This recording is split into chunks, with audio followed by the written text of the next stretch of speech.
কুমিল্লার নাঙ্গলকোটে ২০২৫-২৬ অর্থবছরের বরাদ্দকৃত ২টি উন্মুক্ত জলাশয় ও ৭টি প্রাতিষ্ঠানিক পুকুরে রুই, কাতল, মৃগেল, কালীবাউস ও ঘনিয়া জাতের মাছের পোনা অবমুক্ত করা হয়েছে।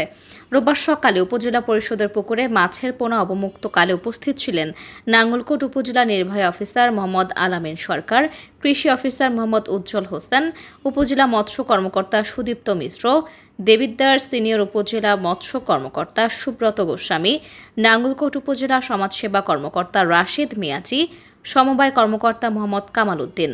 পরে থানা পুকুরে মাছের পোনা অবমুক্তকালে উপস্থিত ছিলেন নাঙ্গলকোট থানার ওসি AK ফজলুল হক এবং উপজেলা ভূমি অফিস। পুকুরে মাছের পোনা অবমুক্ত করেন সহকারী কমিশনার ভূমি মিল্টন চাকমা।